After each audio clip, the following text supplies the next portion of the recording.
This is one of the most twisted, mind-warping Japanese films you'll ever see. The female lead's disturbing, obsessive hunger is portrayed so vividly and disturbingly that the director actually cast Japan's beloved beauty Yuriko Yoshitaka to play the criminal, hoping her charm might soften the film's unsettling edge. Brace yourself. The full version of Yurigokoro starts now. The movie opens with a gut punch. A sweet little girl shoves a baby bottle into a doll's body and watches in satisfaction as liquid oozes from every hole. Creepy? Absolutely. But to her, this bizarre act somehow fills the emptiness in her heart. Her name is Misako. Young in age, but deeply disturbed. In plain terms, Misako suffers from a severe psychological disorder and extreme lack of emotional security. No anchor for her anxiety, and zero ability to self-soothe. So whenever she sees something with a hole, she has to fill it. It's the only way she feels at peace. One day, she stumbles upon a manhole cover with holes. Her heart races. To fill it, she starts gathering insects, nearby geckos, worms, anything she can find, all tossed in, one by one. But bugs aren't enough. They're too small. The emptiness lingers, so she uses a hat to catch bigger animals. Just then, another girl appears looking for her lost hat. Misako politely returns it, but the moment the other girl looks inside, she's horrified and falls into the river in panic. Misako watches silently, no screams for help, and when the girl stops struggling, she feels a dark, overwhelming satisfaction. It's in that moment Misako realizes, filling holes doesn't cure her, watching others suffer and die does. Years go by, nothing ever comes close to that feeling again. Her inner void remains. She spends her days zoning out, obsessing over the drowning memory, unable to forget the thrill it gave her. One day, Misako sees a young brother and sister walking past her. A sudden gust of wind blows the little girl's hat straight into a storm drain. Just then, a kind young man passes by. He lifts the heavy manhole cover so the older brother can reach in to grab the hat. But the cover is too heavy. The man quickly starts to struggle, and that's when Misako makes her move. She pretends to offer help. Then, when no one's watching, she strikes. The boy dies instantly. Misako, on the other hand, wears a look of pure, twisted ecstasy. No guilt, no remorse, just the thrill of finally reliving that childhood high. 5 years fly by. Due to her mental condition, Misako has neither the patience nor the focus to develop a real skill, so she enrolls in a culinary school, hoping to find another path. But there, she meets someone even more unhinged than herself, a fellow student named Mitsuko. Like Misako, Mitsuko was deeply disturbed. She was assaulted by male classmates back in middle school. Since then, she's seen all men as monsters, and every now and then, she slices open her own wrist, believing that only pain can bring her peace. The more Misako learns about Mitsuko, the more she feels a fierce urge to protect her. She sees her as a kindred soul, two broken creatures in a world that doesn't understand them. Their twisted bond deepens. Soon, they become inseparable, and under the influence of each other's damaged minds, they begin to harm one another. A bloody promise that no one else is allowed to scar the other's arm.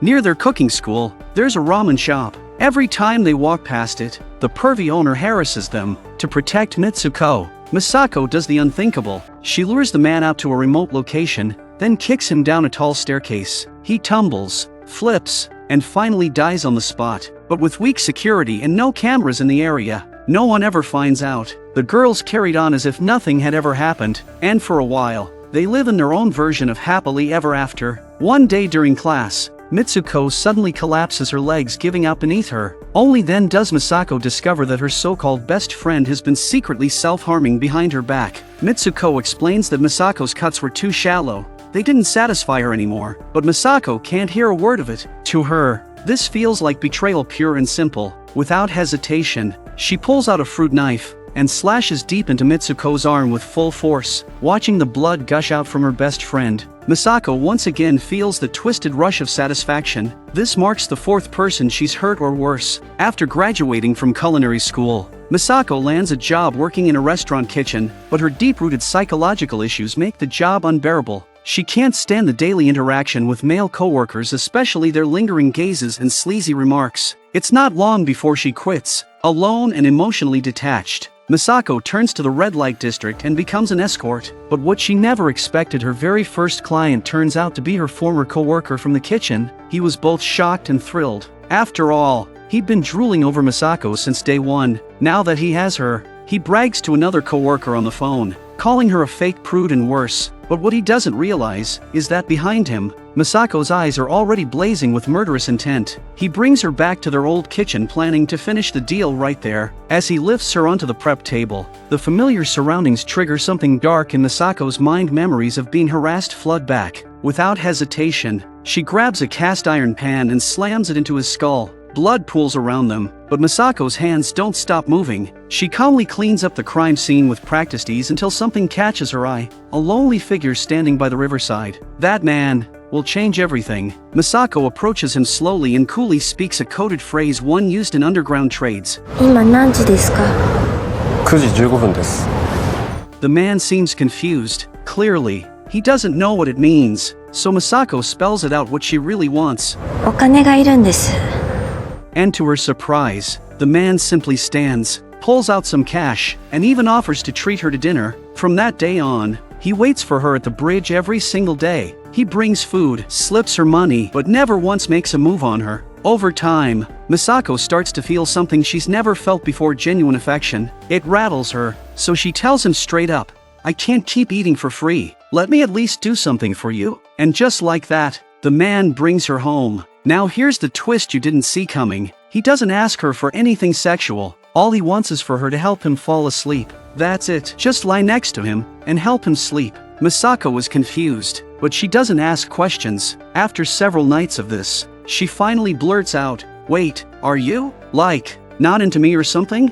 And the man? He doesn't lie. He tells her plainly, it's psychological. Turns out, 5 years ago, the man had accidentally caused the death of a young boy. Even though he'd only meant to help, he placed all the blame on himself. In the end, he received a suspended sentence, no jail time. To pay compensation to the boy's family, he was forced to sell the house his late parents had left him. But that wasn't the worst of it. He developed severe insomnia. Every time he closed his eyes, he saw the boy's lifeless body crushed beneath the manhole cover. For 5 years, he couldn't forgive himself. Wherever he went, he carried a bottle of poison ready to end his life if the guilt became too much. Misako was completely shocked when he confessed everything, because that entire tragedy had been her fault. For the first time in her life, Misako felt genuine regret, but before she could say a word, a wave of nausea hit her and she rushed to the bathroom. The man immediately understood Misako was pregnant, and then his mind went somewhere no one expected. He proposed to Misako on the spot, and begged her to keep the baby. He believed that raising a child who wasn't his, an innocent life, might finally give his broken soul a shot at redemption. Misako, whose logic was just as unique, agreed without hesitation. They got married, and just a few months later, a baby boy was born. As they raised the child together, something strange began to happen. Both of their twisted minds started to heal. Misako no longer had the urge to kill. For the first time, she found that the love of a family could fill the void inside her. The man, too, slowly pulled himself out of his guilt, basking in what felt like his first real happiness in years. But peace never lasts. One day, a former co-worker from the kitchen tracks Misako down. He knows the truth that Misako killed the other chef, and he threatens to go to the police unless she spends the night with him. Desperate to protect her new family, Misako agrees. They met up at a karaoke bar. She sat beside him, quietly drinking, but as soon as he downs his first glass, he drops dead. Poison. Remember that phone call her last victim made during their transaction? The guy on the other end of that call was this man, with all loose ends tied up. Misako thought she could finally enjoy her happy ending, but as soon as she returns home, 2 police officers show up at her door. They traced her through the victim's phone records, but Misako, being a seasoned killer with nerves of steel, keeps her cool. With just a few calm words, she sends the cops away without suspicion. The police might be easy to fool, but her husband isn't, because he notices something. The bottle of poison he'd hidden years ago is now half empty, and only one person ever knew where it was: Misako. After their child had fallen asleep, the man called Misako over and asked quietly, "Was it you? Did you kill him?" Misako paused but then flatly denied it, because she knew, if she admitted it now, every dark deed from her past would come crashing down. But then again, hiding her past would be a betrayal of the man who had given her everything. After a long night of torment, she made a decision. She wrote everything down, her entire life, every sin, every scar, all of it, in a notebook. She planned to atone for her crimes by ending her own life. But just as she was about to go through with it, her young son showed up. completely unaware of what was happening. She hadn't even died yet, and her son had already swallowed mouthfuls of water trying to reach her. Misako summoned the last of her strength to push her son back toward the shore. She saved his life, but in doing so, she lost her own. She drowned from exhaustion. Her body was never recovered. Years passed. The boy grew into a man, but due to the trauma, he lost all memories of his mother, until one day, he stumbled across her old notebook. A notebook filled with murder. He was shattered. The mother he had always longed for had been a serial killer. At that very moment, his father returned home from work. Seeing the notebook, the father didn't react with surprise or anger. Instead, he calmly told his son, "Yes, your mother killed people, but the love she gave you was no less than any other mother's." But the son refused to accept it. He couldn't believe the woman he came from had taken so many lives. Then his father said, "Actually, that notebook isn't finished, because after she drowned, I found her just in time. She had survived." While Misako was unconscious in the hospital, the man read her notebook, and when he realized the woman he loved, the one who had destroyed his life 5 years ago, the one who drove him to the edge of suicide, was her, a tidal wave of hatred consumed him. When Misako woke up, he said nothing. He simply drove her out to a remote reservoir. He tied her hands with a rope. On the other end was a heavy iron weight, but Misako didn't resist. She quietly climbed up onto the railing, yet, just as she was about to jump, he pulled her back, because even after all that, he still couldn't bring himself to let her die. He untied her hands. Then, just like the very first time they met, he handed her some cash and turned to leave.